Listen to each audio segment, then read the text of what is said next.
In general, Kenya got independence in 63. So this is really 60 years ago. So Kenya doesn't have a long history, or let me call it indigenous Kenyans don't have a long history of having businesses, at least in the formal way that they had. So most people are probably, in their second, first, if you're lucky, third generation. So a lot of Africans after independence worked for the colonial government, worked for the national government, and went into business. And it's just taken a few years for businesses to start coming of scale.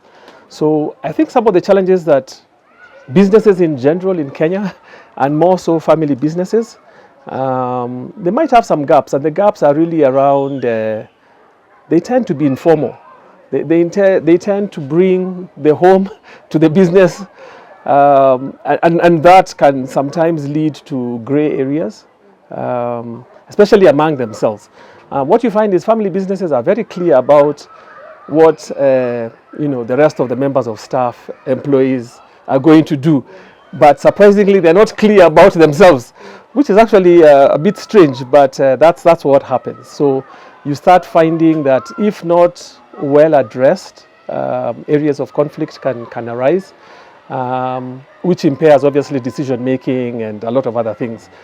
I think some of this can be remedied by just improving on governance at a corporate level, which is basically how do you make decisions around the family, how do you make decisions around the business, and how do the two intersect. And really what you're looking for is transparency and openness around those transactions and what needs to be done.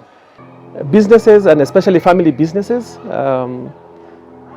have to be run well and professionally. So it's in the interest of the family, it's in the interest of the business to be as good as you can. And that being good is a continuous process. So I think having some sort of family or corporate governance structure in place is an important piece in ensuring that the business stays sustainable.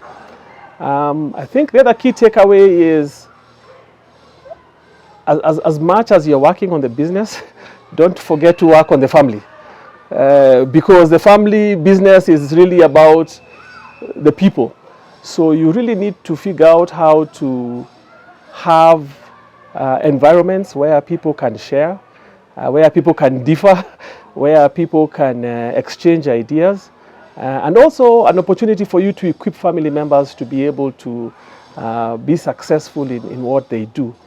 And I think the other third key takeaway would be as a person, an individual, I think you need to be passionate about something, because businesses, and whether it's a family business or any business, it can get really tough, especially like we saw during COVID.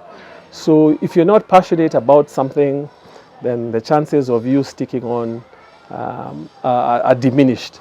And of course, even as individuals, you have to be a continuous learner. And also the importance of soft skills, communication. So it's something that we keep learning about. And with that, I think what I can really say is, for people just to get started and start the journey, I think it will be a worthwhile journey. And I'm sure places like Strathmore have, all the information that people would need, and wish them all the best in their family business journey.